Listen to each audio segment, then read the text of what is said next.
The first observation arrived without warning. Admiral Zirva's crystalline sensors hummed quietly in the dark of the listening array. Data scrolled across the subspace monitors, numbers reflecting transmissions, traffic, fleet movements. It was routine, until the humans stopped talking.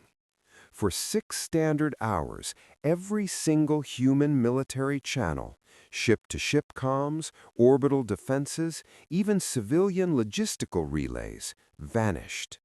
The silence was impossible. Every civilization Zirva had cataloged maintained at least a minimal level of chatter. Even the extinct species had screamed warnings until the moment of annihilation.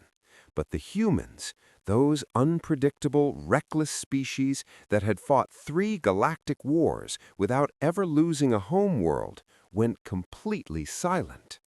The Dominion's analysts trembled as they cross-referenced the data. Malfunction? Impossible. Subspace disturbances? Negative. This was deliberate. The probability of imminent collapse soared above 92%. Every pre-collapse model indicated that humans were already on the brink.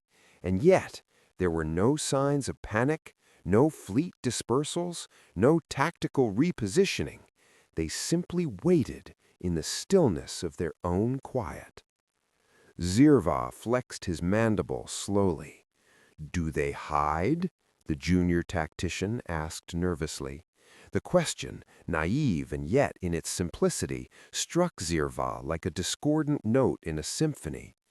"Hiding species do not power down their war minds," he said. "Hiding species do not silence themselves in the heart of their empire." Observation continued. The silence persisted. The Dominion grew anxious. A species that goes quiet is a species that dies. Every previous encounter confirmed this, and yet, every December 25th, year after year, the humans repeated this pattern with unwavering consistency. No one understood. Alien speculation ran rampant. Some suggested a neural synchronization ritual gone awry, a voluntary psychic hibernation. Others proposed that their deities demanded total stillness in observance of some unknown cosmic event. A handful of analysts argued that it was a cultural suicide ritual, a deliberate extinction attempt veiled as tradition, but none of these theories fit the evidence, because on the 26th, when communication resumed, the humans were stronger, sharper, and more cohesive than ever. The first theories of mass death shattered under the brutal weight of observation. Human fleets, previously scattered and cautious, reassembled with surgical precision. Tactical efficiency spiked. Morale indicators soared. It was as though the species had slept, not in a vulnerable way, but in a way that sharpened every aspect of their collective mind. The Dominion decided to test the anomaly. The 9th year of observation became the 9th year of human peril. Analysts, fatigued and terrified, recommended a strike during the silence. Perhaps, they reasoned, the humans were truly vulnerable during this period. Perhaps this was the moment to finish what time itself had deferred. The fleets moved, crystalline dread rippling through every communication node. 50 void fleets materialized at human borders, moving in precise synchronization. Timing was perfect, the Dominion believed. They would strike when humans were at their weakest, when the galaxy's most unpredictable species had seemingly turned off their own defenses. For 6 hours, the humans remained silent. Then, unexpectedly, a single transmission opened across the Dominion channels. Open, unencrypted, calm. "Dominion fleet," a human voice said softly, almost casually. "You've chosen a very bad day to test us." Zirva froze, mandibles twitching. He demanded, "Explain your silence, human." The pause was long, deliberate, unsettling.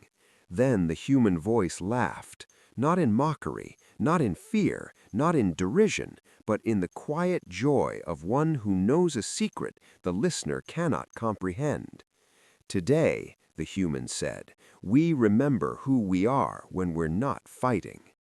Across human space, fleets began to wake. Ships activated in sequence, engines ignited not in panic, but in deliberate harmony.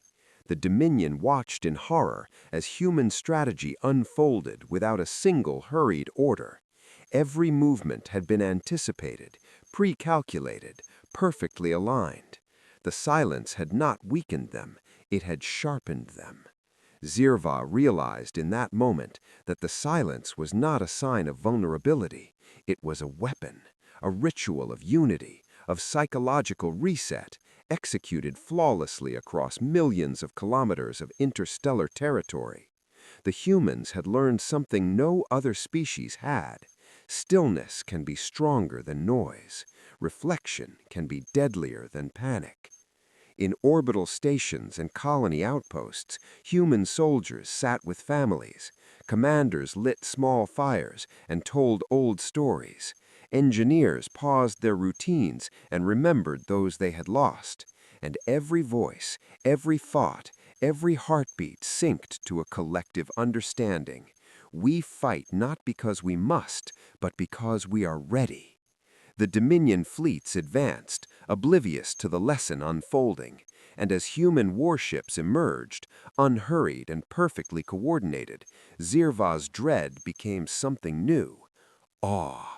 They were witnessing the birth of a weapon far deadlier than plasma cannons or kinetic bombardments. They were witnessing the humans themselves. The Dominion had not expected patience. They had not expected calm. They had certainly not expected joy. Across human colonies, the silence was not empty. It was filled with a quiet, almost imperceptible hum of life. The shuffle of feet on polished floors, the whisper of voices in kitchens and nurseries, the soft vibration of machinery left on standby. Humans had a name for it: Christmas. For them, it was a day of remembrance, a pause in the unending tempo of survival. For the Dominion, it was incomprehensible. No species they had cataloged voluntarily ceased all military activity and survived intact. Zirva rotated the observation array, scanning fleet patterns, communications logs, and the faint signatures of civilian activity. Every signal suggested preparation, not abandonment. Every paused transmission was deliberate, a conscious act of restraint. Their silence was meticulous, almost ritualistic. It carried the weight of intention. Junior tacticians whispered theories. Perhaps humans stored strategic energy in their minds, pooling focus like a weapon. Perhaps their leaders implemented some collective neural discipline beyond understanding. Every suggestion was met with the same tense refrain: it did not matter. The humans would either die in their ritual or awaken stronger, and Zirva feared he knew which outcome awaited.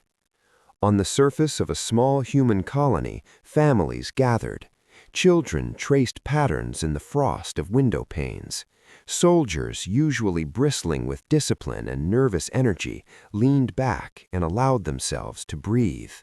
Engineers shared quiet laughter over half-finished projects, telling stories of past misadventures and victories.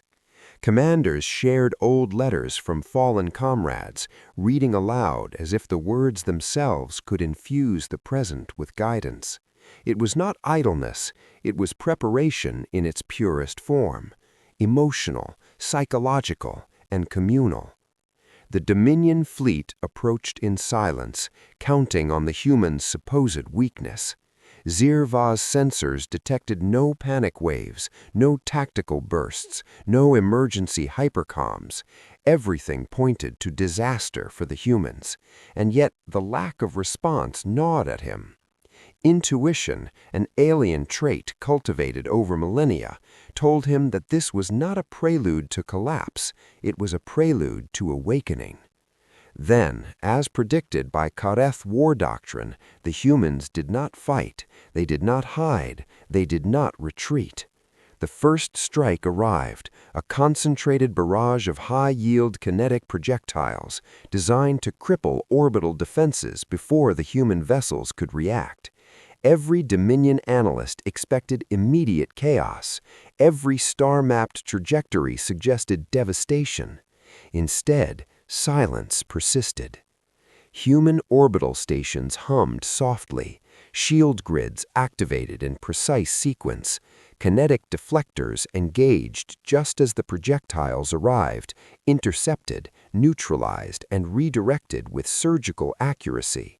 Not a single human vessel had fired a countershot yet. The Dominion watched, incredulous as their own weapons were repurposed by those they had assumed helpless. Zirva's mandibles clicked. "This is impossible," he whispered. Sensors reported 0 casualties, 0 panic, only calm coordination, as though the humans had rehearsed the assault in some invisible simulation. Across the colonies, soldiers moved in synchrony. Engineers monitored systems with quiet efficiency. Commanders issued almost imperceptible hand signals and micro-transmissions. Every action complemented another. Every move had already been anticipated. Every human knew, without being told, what needed to be done. And then, finally, the humans spoke. Not in shouting commands, not in alarms or panic transmissions. One voice cut across the Dominion channels. "You chose a very bad day to attack us." The calm, deliberate tone was unnerving.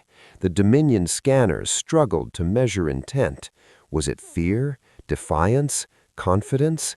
No, it was something else entirely. Understanding. Humans knew they had been tested and had passed before the Dominion had even fired their first volleys. In that moment, Zirva realized that the silence had not been a pause, it had been preparation.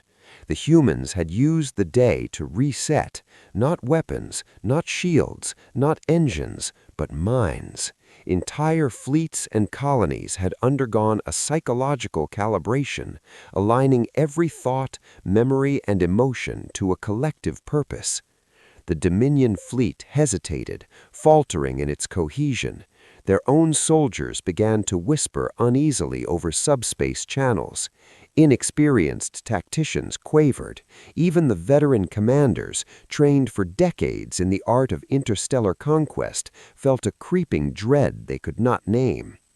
Humans, by contrast, moved with purpose that did not need explanation. Every commander, every soldier, every civilian contributed in perfect harmony. Their calm was not weakness, it was power distilled into its purest form. Zirva could not stop the realization from spreading through his consciousness. The Dominion had made a mistake, a catastrophic one.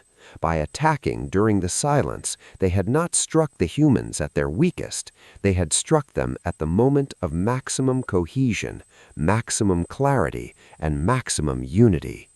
The first strike had failed.